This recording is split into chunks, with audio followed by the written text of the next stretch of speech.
전설에 쌓여있는 제국.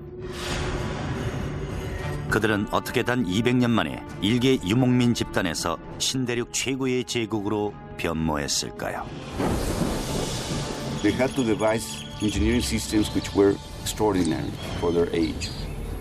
로마와도 견줄 수 있는 찬란하고 선진화된 문명. The Aztecs had the best technology that could be produced in the conditions of which they lived. 수로와 궁전, 그리고 신에게 바치는 피라미드와 신전들은 모두 인간의 한계에 도전했던 흔적들입니다. 그 중에서도 가장 빛나는 성과는 유럽인들이 신대륙의 베니스라며 놀라워했던 화려한 수도의 건설입니다. The city spread out, glittering against its canals and its lake, bedecked with fine trees and beautiful mansions. 하지만 권력과 피를 향한 그들의 갈증은 곧 파멸의 길로 이어졌습니다. 마침내 찾아온 아스텍의 몰락은 그 어느 문명보다도 빠른 속도로 진행됐습니다.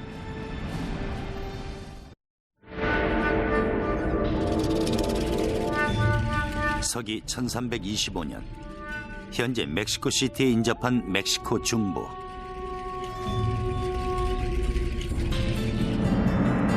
예부장한 10대 소녀가 곧 있을 결혼식을 축하받고 있습니다. 그녀는 부족장의 딸로 새로 동맹이 된 다른 부족과 혼례를 치를 계획이었죠. 그 부족의 이름은 아스텍이었습니다. 의식을 치르기 위해 5명의 아스텍 귀족들이 그녀를 신전으로 인도합니다. 꼭대기에 다다르자 귀족들은 갑자기 소녀를 제단에서 끌어내더니 제물을 바치는 데 사용되는 돌판 위에 올려놓습니다. 4명은 각각 소녀의 사지를 붙들고 나머지 1명이 칼을 높이 지켜댑니다. 단 한 번의 동작으로 그는 소녀의 가슴을 갈라 아직도 뛰고 있는 심장을 꺼내듭니다. 그날 저녁 부족의 왕이 결혼을 축하하는 의식에 초대됐습니다. 거기서 그는 아직도 윤기가 나는 딸의 피부를 쓰고 춤을 추는 제사장을 발견하죠. 타산의 신을 기리기 위해 아스텍인들은 소녀의 가죽을 벗겨낸 것입니다. He saw this and was absolutely horrified at what he saw, his dear daughter. And so he and his forces immediately chased the Aztecs into the lake and onto this island where they sought refuge. 습지로 가득한 섬은 사람이 살 수 없는 곳이었지만 아스텍인들은 그곳에서 아메리카 대륙에서 가장 강력한 제국 건설을 준비합니다.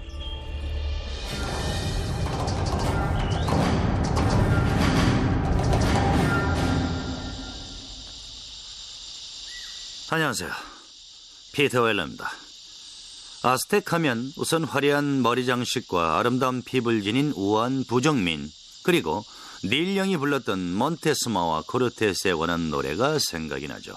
하지만 그와 동시에 날카로운 흑요석 칼로 가슴을 도려내 피를 뿜어대는 심장을 높이 쳐드는 장면도 함께 떠오릅니다.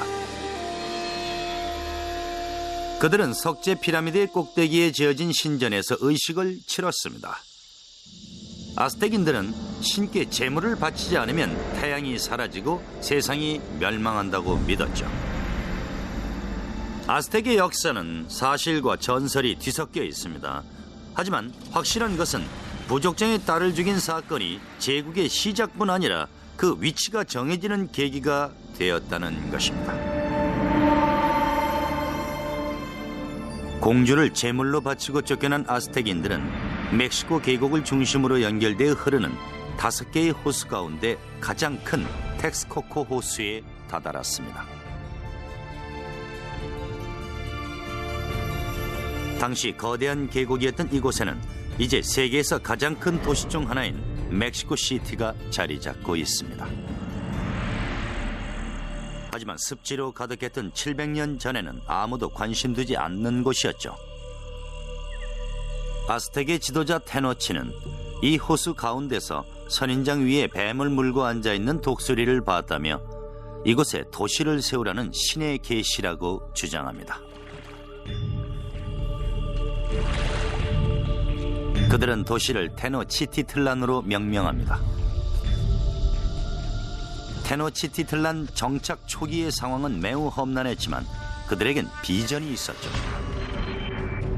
그 비전의 원천은 40km 떨어진 곳에 있는 전설적인 고대 도시였습니다. 바로 신의 도시를 뜻하는 테오티우아칸이었습니다. We know very little about Teotihuacan because all we have is the archaeological remains. We don't have any writing, we don't have any documentation that really fleshes out what went on at this big city. 아스텍 시절에도 도시는 이미 폐허가 돼 있었지만 그들은 그곳이 태양이 창조된 신의 근원지라고 믿었습니다. 아스텍인들은 테오티우아칸에 남아있는 건물 중에서도 특히 태양의 피라미드라는 하늘 높이 솟아있는 피라미드를 숭배했습니다.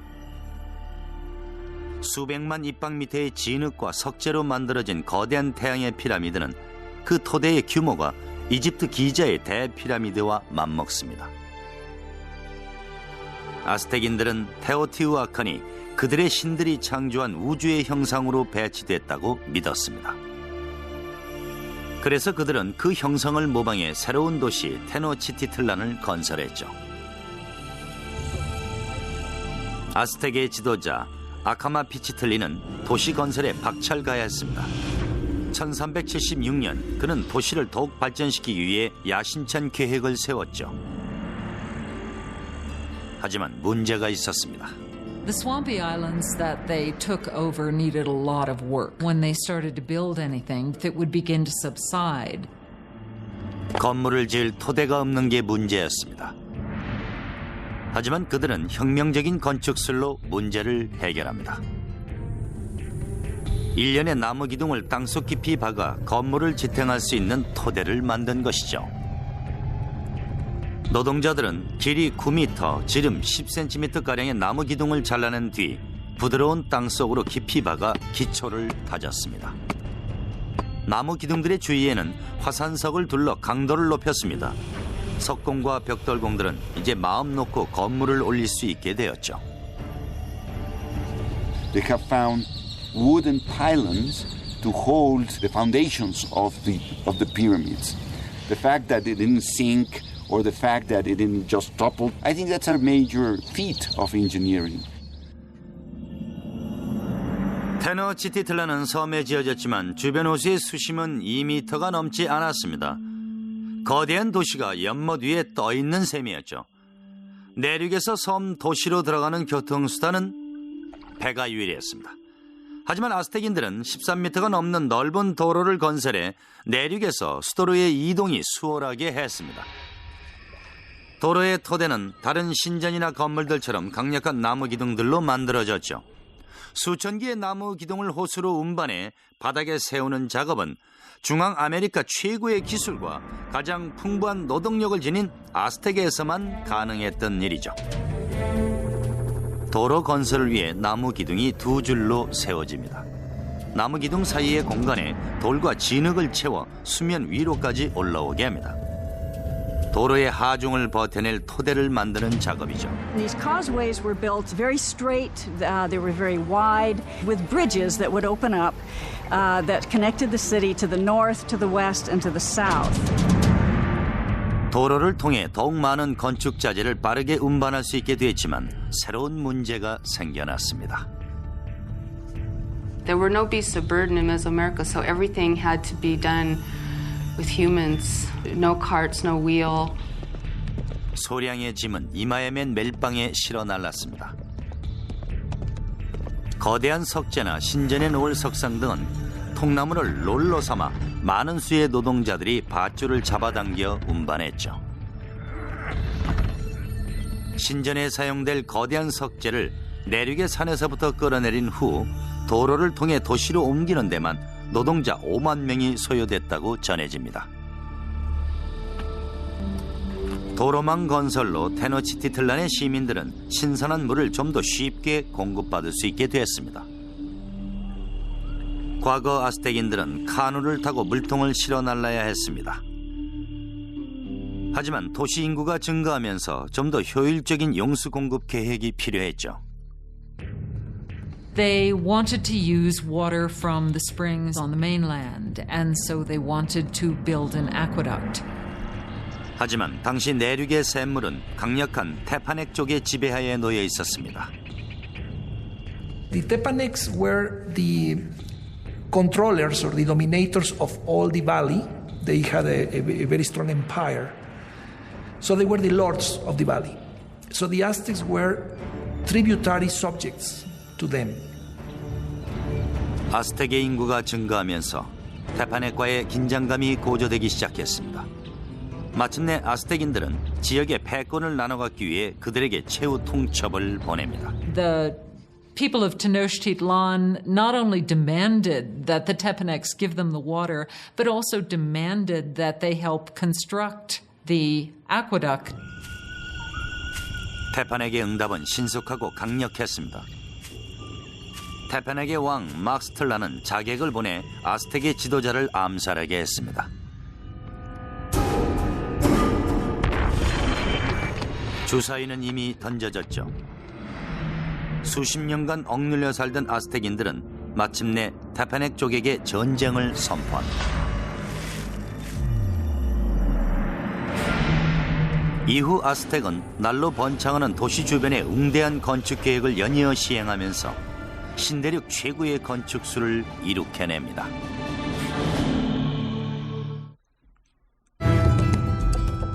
(1428년) 아스텍은 그들을 지배하던 부족 테파넥을 상대로 전쟁을 선포합니다. 하지만 테파넥을 공격하려면 이웃 부족들의 도움이 필요했죠. 그들은 강력한 지도자가 세력을 확장하고 있는 도시국가 텍스코코에 동맹을 요청합니다. 텍스코코의 지도자 네자후알코여틀의 강력한 리더십은 아스텍인들에게 좋은 본보기로 작용했죠. 네자후알코여틀의 지지를 얻어낸 아스텍은 본격적인 작전을 개시합니다. 그들은 즉시 테파넥의 수도를 습격했습니다. 100여일의 포위 끝에 테파넥의 방어망을 뚫은 아스텍군은 저항하는 적들을 모두 살해했습니다. 테파넥의 왕 막스틀라를 생포한 네자후알코여틀은 그의 심장을 도려내 그 피를 텍스코코 호수에 뿌렸습니다. 패권의 주인이 뒤바뀌는 순간이었죠. That is the exact moment of the beginning of the empire, and the Aztecs became the leaders of the Valley of Mexico. 멕시코 계곡을 점령한 아스텍인들은 이제 마음 놓고 도시에 물을 공급하기 위한 공사에 착수할 수 있었습니다. 그들은 놀랍게도 역사상 몇 안 되는 제국들만이 건설할 수 있었던 수로를 독자적인 기술로 설계해냈습니다. 2개의 관으로 이루어진 수로는 높이가 1.2m, 폭이 90cm 정도로 공급 안정을 위해 한쪽 수로의 물을 사용하고 다른 한쪽에는 항상 깨끗한 용수를 저장하도록 했습니다. 이 2개의 수로는 내륙에서 섬도시 중앙까지 4.8km 정도 이어졌습니다. 도시로 유입된 물은 광장의 분수로 흐르거나 저수지에 저장됐고 시민들은 물동이나 칸으로 물을 운반했죠. In comparison to the Europeans, the Aztecs were a very clean people. We know that the Aztec emperor bathed twice a day. So, in terms of hygiene, the Aztec people was much more advanced than the Europeans. 아스텍의 귀족들이 호화스러운 목욕을 즐길 당시 유럽에선 비위생적인 환경으로 인한 역병으로 수백만 명이 죽어가고 있었죠. 네자후알코여틀의 개인 목욕탕은 특이한 형태를 띠고 있습니다. 발전된 수로 시스템으로 궁전의 지면뿐 아니라 이곳에까지 물을 끌어올릴 수 있었죠. 뒤에 보이는 곳이 테즈코진코 언덕입니다. 네자후알코여틀은 이 언덕에 화려한 휴양 궁전을 짓고 궁 주변에는 중앙아메리카의 각종 꽃들이 피어있는 정원을 꾸며 놓았죠. 네자후알코여틀은 꽃들의 물을 주기 위해 시에라 네바다 산맥의 물을 이곳 언덕까지 끌어들였다고 합니다. 수로를 설치하기 위해 네자후알코여틀은 테츠코 징코와 그 옆에 언덕 사이에 난 거대한 골짜기를 메웠습니다.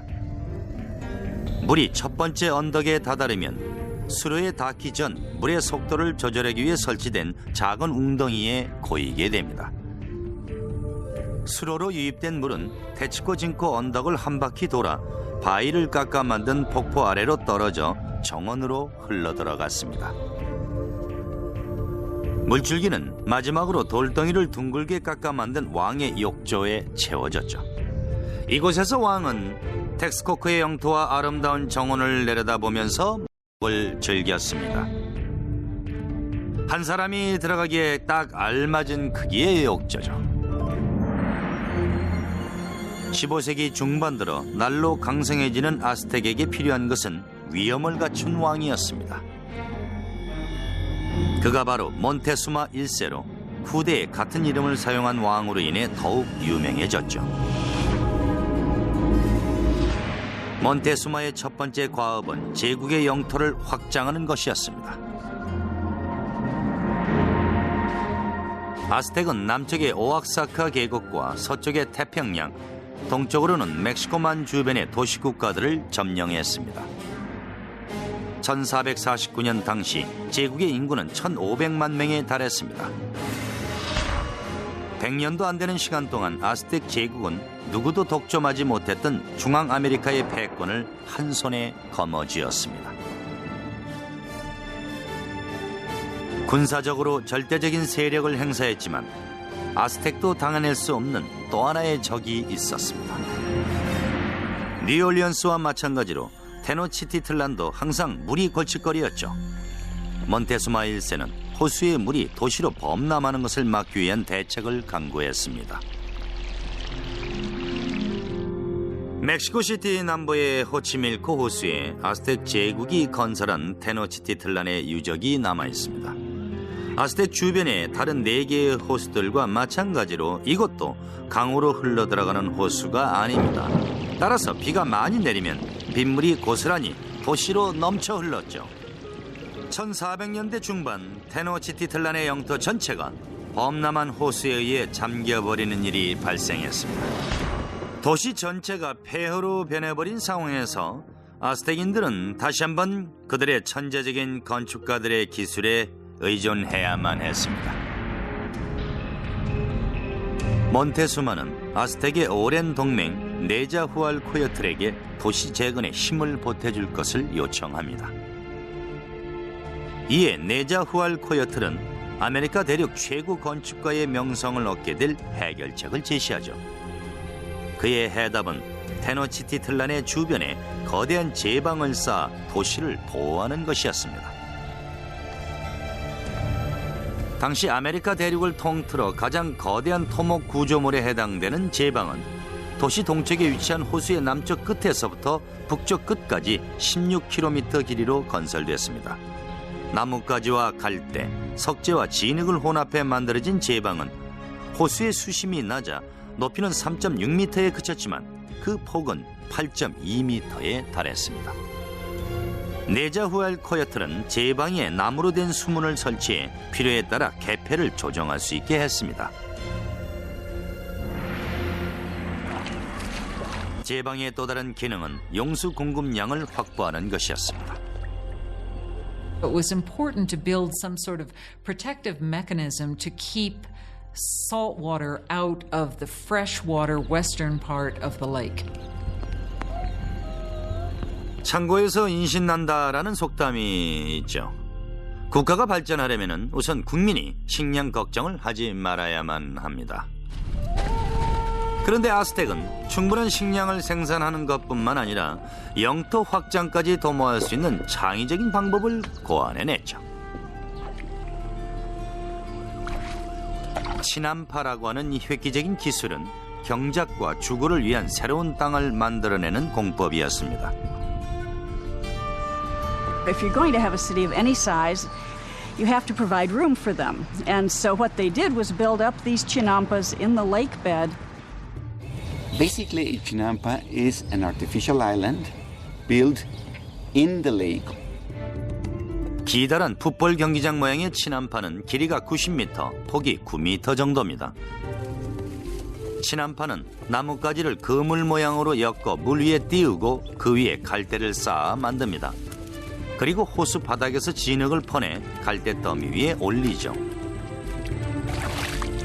6명 정도가 8일 동안 작업해 친한파 1개를 만들 수 있습니다. 8,000명의 노동자가 50일 동안 작업한 친한파는 거대한 운하로 도시와 연결됐습니다. 내륙에선 많아야 3번 경작이 이루어졌지만은 친한파에선 한 해 7번 경작이 가능했습니다. 작물을 수확할 시기가 되면 친한파 가까이에 대놓은 배 위에 다음 경작을 위한 모종을 준비합니다. 얼마 후 이 모종들은 친한파로 옮겨져 경작이 되는 것이죠. 이런 식으로 친한파에서의 경작은 수없이 반복됐습니다. 이 기술로 인해 14세기의 작은 부락에 불과했던 테노치티틀란이 거대하고 강력한 도시국가로 발전할 수 있었던 것입니다. 도시의 기반 시설을 완성하고 주변 지역의 패권을 장악한 아스텍은 이후로도 지속적으로 영토를 확장시켜 나갔습니다. 그들은 광대한 도로망인 아스텍 다차선 도로망을 구축했습니다. 하지만 제국의 성장에는 엄청난 수의 인간 재물이 뒤따라야 했습니다. 머지않아 피해 바다는 테노치티틀란의 거리를 가득 메우며 흐르게 됩니다. 오늘날 아스텍 제국의 수도 테노치티틀란이 있던 자리에는 멕시코시티가 들어서 있습니다. 하지만 700년 전 이곳은 천재적인 건축가들이 건설하고 위대한 황제들이 다스리는 화려한 수도였죠. 15세기 말엽 아스텍의 인구 증가는 폭발적이었습니다. 새로 즉위한 황제는 지속적인 정복 사업으로 제국의 영토를 최대 규모로 확장합니다. 아우이트소틀은 할아버지인 몬테수마보다도 더 위대한 전사의 기질을 지니고 있었습니다. 1502년 아우이트소틀은 서태평양 연안 지역과 남쪽으로는 과테말라 지역까지 영토를 확장했습니다. His reign was kind of like a golden age. He was a king that opened up transport routes to the coastal areas and to lowland areas where the Aztecs got their greatest luxuries, these shimmering tropical feathers, the gold, the precious stones that the nobles and rulers wore as symbols of their station in life. 값진 물건들을 수도로 운송하기 위해 멕시코 중부 전체를 연결하는 도로망이 구축됐습니다. 릴레이 주자들은 8km마다 교대에 달리면서 특급 우편 배달을 담당했습니다. 멕시코만 연안에서 테노치티틀란 중심부까지 320km가 넘는 거리도 24시간 안에 배송이 가능했습니다. 오늘날의 배송 서비스보다도 빠른 속도죠. 대한민국의 일요일이 바뀝니다. 한 주간의 뉴스를 정리하고 다음 주를 내다봅니다. 하나의 이슈를 집중 분석합니다. 지면으로 만나는 일요일의 여인. 일요일 아침에 찾아가는 고품격 신문 중앙 선데이. 중앙일보가 만듭니다. 세계의 고대 도시를 따라 펼쳐지는 미스터리 탐사 다큐멘터리 역사의 진실을 깨워라.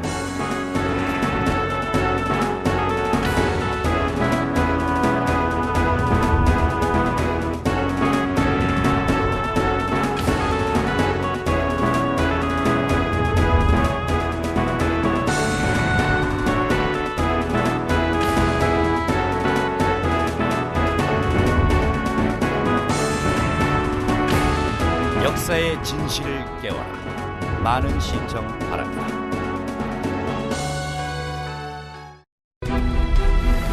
그리스 로마에서 이집트, 중국에 이르기까지 동서양을 막론하고 최고의 기술을 보유하고 있었던 고대 문화를 파헤쳐본다. 하이테크 고대 문명. 람세스 2세가 지휘했던 이집트 군사들과 히타이트 군사들이 벌인 카데시 전투에서 빛을 발했던 이집트의 전쟁 기술. 이집트의 전쟁에 관한 기록을 살펴보고 재현해 봄으로써 고대의 놀라운 전쟁 무기와 기술을 살펴보자. 하이테크 고대 문명, 많은 기대 바랍니다.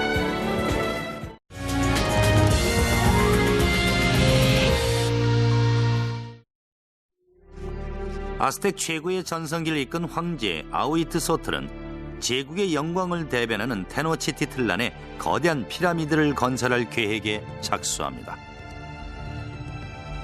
바로 마요르 신전이라 불리는 대피라미드입니다. 피라미드는 90간 기반 위에 15층 건물 높이로 지어졌습니다. 각각 117개 이상의 층계로 이루어진 60m 정도 길이의 계단을 오르면 비의 신과 전쟁의 신의 신전에 다다릅니다. 도시가 건설된 1325년부터 신전은 같은 지점이 7번에 걸쳐 재건축됐습니다. 제국이 성장하면서 기존의 구조물에 층을 더 올리는 형식으로 피라미드의 규모도 커져갔습니다. The Temple Mayor was built mainly with a stone called tesontle. That is a volcanic stone. It's a very lightweight stone that would prevent the sinking of the temple. 바닥과 벽에는 지금의 콘크리트와 유사한 석회 반죽을 발랐습니다. 신전 일부에 남아있는 석회 반죽은 500년이 지난 지금도 콘크리트만큼이나 견고하게 굳어 있습니다. 아스텍의 노동자들은 신에게 바치는 기념물을 완성하기 위해 수십 년간 일했습니다. 1978년 전력회사 직원들이 구덩이를 파던 중 거대한 돌 조각을 발견하면서 그 옆에 파묻혀 있던 신전의 유적이 발견됐습니다. 무게 20톤, 지름 3.3m의 원형 석판에는 여신 코요루 사우키의 사지가 절단된 모습이 새겨져 있습니다. 코요루 사우키는 달의 여신으로 부끄러운 임신을 한 죄로 자신의 오빠에게 살해를 당했죠. 아스텍인들은 그리 점잖은 편이 아니었습니다. 귀족들은 많은 아내와 첩을 두었지만은 평민들, 특히 여성들에게 간음은 때로 사형을 당할 수도 있는 중죄였습니다. 전설에 의하면 달의 여신의 오빠는 그녀의 머리와 사지를 절단해 절벽 아래로 던져버렸다고 합니다. 아스텍인들은 축제 때마다 이 살인 행위를 그대로 재현하곤 했죠. 그들은 이런 종류의 피라미드 꼭대기에서 여인들의 몸을 자른 후 그것을 계단 아래의 돌바닥으로 내동댕이 쳤죠. 로마인들에게 가장 가치 있는 것은 금이었습니다. 이집트인들에게는 사후세계였죠. 아스텍인들에게는 인간의 피였습니다. They felt a sense of reciprocity with the gods. So they needed to give a thanksgiving to the gods, giving the most precious thing they had, that was human blood. 아스텍인들은 성스러운 물이라 부르는 인간의 피를 신들에게 충분히 바치지 않으면 세상이 멸망할 거라고 믿었습니다. It was common practice to adorn the walls of the insides of the temples with fresh human blood. And the smell must have been appalling. 더욱 거대해진 대신전을 신에게 헌정하기 위해 아우이트소틀은 엄청난 제물을 바칩니다. 신전 주변에는 희생자들의 해골이 자랑스럽게 전시되어 있었습니다. According to some chronicles, they say that there were sacrificed 20,000 people. From a practical point of view and from a scientific point of view, it sounds impossible. So I think that the chronicle that is written by Spanish sources is basically telling us that to their eyes they were many. 아우이트소틀의 지세 동안 인간 재물의식은 극에 달해 테노치티틀라는 죽음의 향연장으로 변해갔습니다. Friends and enemies alike would be brought in to witness the sacrifices. It's always ritual. Sacrifice is always a ritual event. But it was also a political statement. And it was a kind of form of intimidation. 아우이트소틀이 사망할 무렵 아스텍에선 재물을 위한 살인이 제도화됐고 전쟁터에서의 살인도 예술의 형태로 변모했습니다. 그들은 아메리카 대륙 최고의 전사들로 산중턱에 새롭게 세워진 거대한 신전이 그들에게 봉헌됐습니다.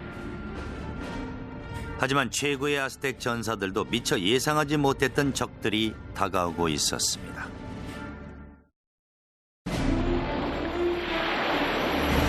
(1502년) 아스텍 황제 아우이트소틀이 사망합니다.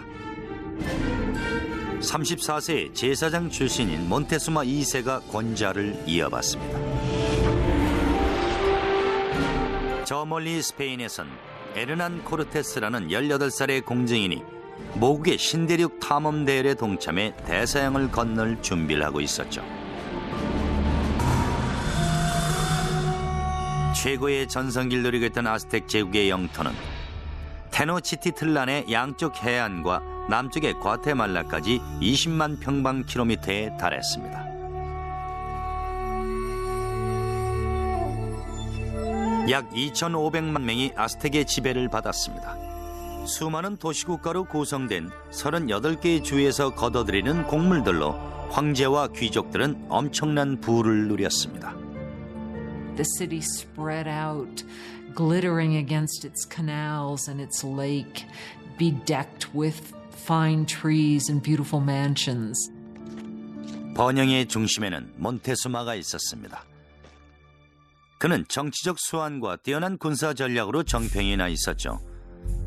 자신의 통치에 굴복하지 않는 도시는 시민 모두를 무자비하게 살해했습니다. 하지만 그에게도 단점이 있었죠. It seems that Moctezuma was a passive individual, perhaps even a depressive individual.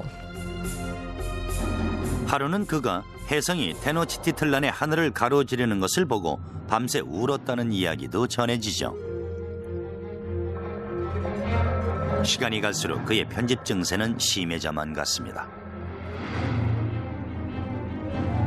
황제가 미신에 집착하고 있는 동안 바다 건너로부터 실질적인 위협이 해안에 당도했습니다. 멕시코만 지역에 주둔하던 경비병들은 이 이상한 광경을 보고 어찌 설명해야 할지 몰랐습니다. They never have seen a boat, so they didn't even have a word to describe that. So the Indians refer to those boats as mountains that move in the water. 1519년 코르테스는 11척의 떠다니는 산과 500명의 선원 그리고 50필의 말과 함께 테노치티틀란에서 남동쪽으로 320km 떨어진 멕시코만에 다다랐습니다. 부족민들은 그들이 지닌 금속 무기와 생소한 동물들을 보고 크게 놀랐습니다. 코르테스는 내륙으로 이동하면서 반항하는 부족민들을 무참히 살해했습니다. 하지만 대부분의 부족들은 그에게 기꺼이 식량과 인력을 제공했죠. One of the ways in which one local lord down on the Gulf Coast curried favor was to give Cortez and his company a group of women who were to not only provide for them in housekeeper sort of manner, but were also clearly meant to be courtesans as well and provide sexual services to them. 이들 중에서 유독 코르테스의 눈에 띄는 여인이 있었습니다. 그녀의 이름은 마린체로, 추장의 딸이었지만 노예로 팔려온 상태였죠. They developed an intimate relationship, and in time she bore a son to him. And he would have been one of the first people of mixed blood in the New World. 하지만 그녀는 단순한 정부가 아니라 코르테스의 훌륭한 통역가였습니다.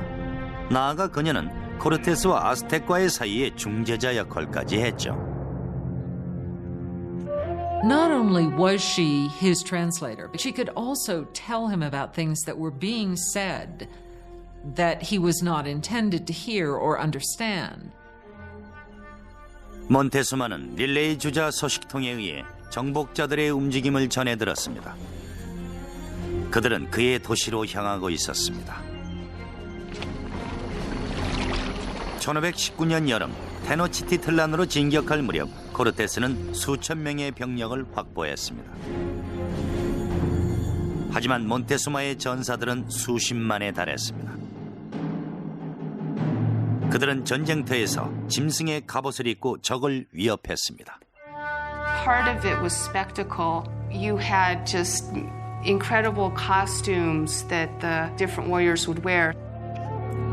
이들 중 가장 중요한 기사들은 제기어와 독수리의 갑옷을 입었습니다.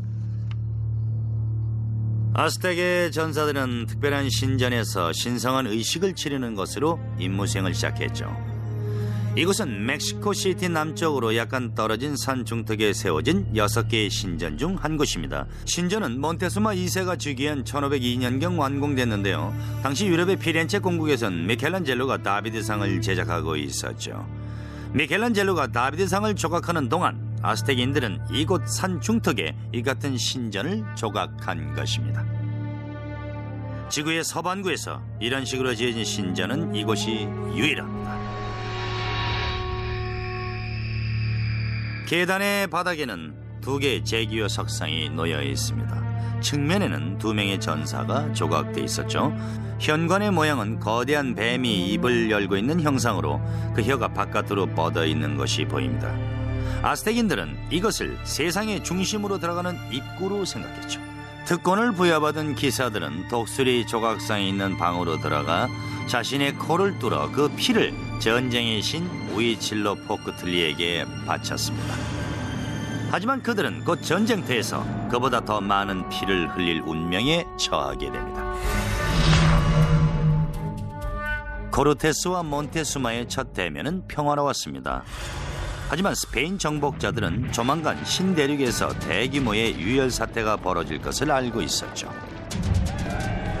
그 유혈 사태는 아메리카 대륙 역사상 가장 충격적인 사건 중 하나로 기록됩니다.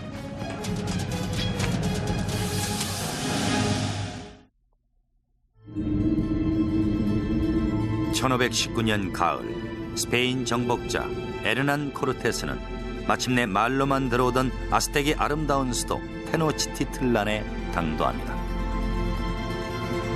When the Spaniards first saw Tenochtitlan, they thought they were in some kind of an enchanted vision. They thought they'd entered some kind of a dream. 대규모의 원주민 전사들이 아스텍에 대항해 도시로 향하는 코르테스의 무리에 가담했습니다. The meeting of Cortez and Montezuma on a causeway approaching Tenochtitlan had to be one of the most remarkable events in world history. It's really a meeting of two different worlds.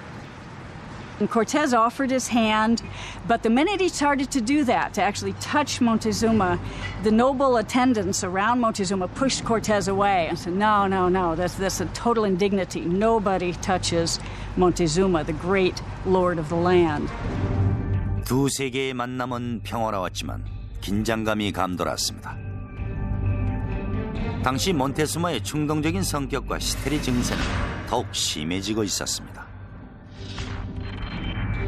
So the encounter was an encounter of sensing the forces, no, in each side. But the Aztecs had a diplomacy and a warfare system that was somewhat naive in comparison to the very tricky and sly system of the Europeans.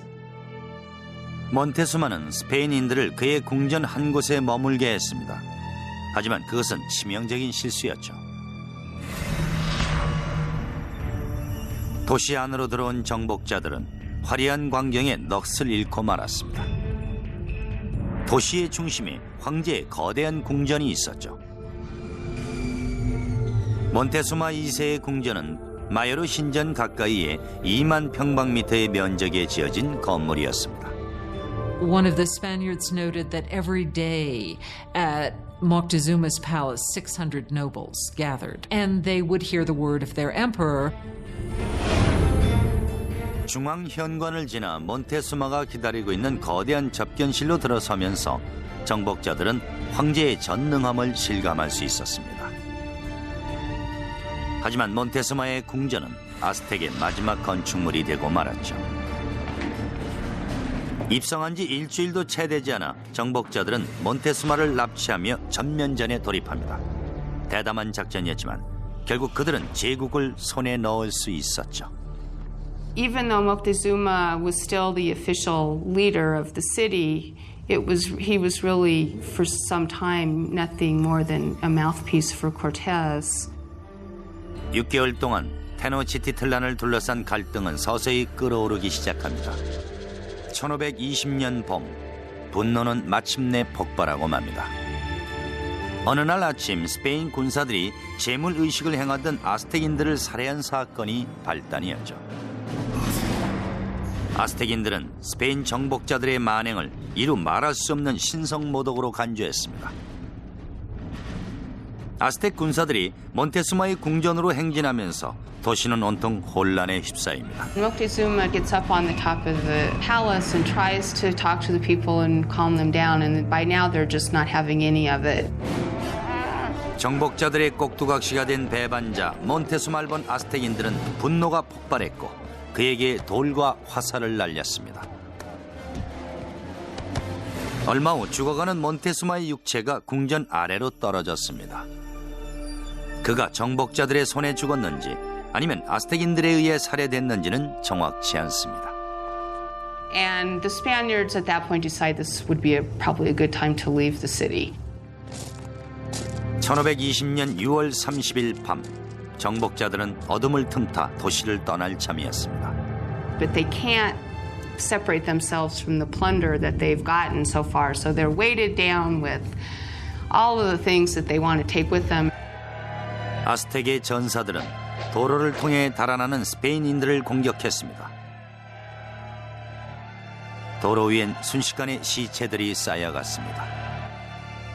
수천 명의 인디언 동맹군과 400여 명의 스페인 정복자들이 살해됐습니다. That escape has come to be called the Noche Triste, the Sad Night. 코르테스와 일행 몇 명이 겨우 목숨을 건졌습니다. 그들은 위대한 도시 테노치티틀란을 영원히 파괴할 계획을 세웁니다. 코르테스는 우선 도시의 생명줄과도 같은 수로를 절단합니다. 도성 안에 살고 있던 수십만 명이 물을 공급받지 못하는 상황에서 코르테스는 도시를 봉쇄해 외부로부터의 식량 공급이 불가능하도록 했죠.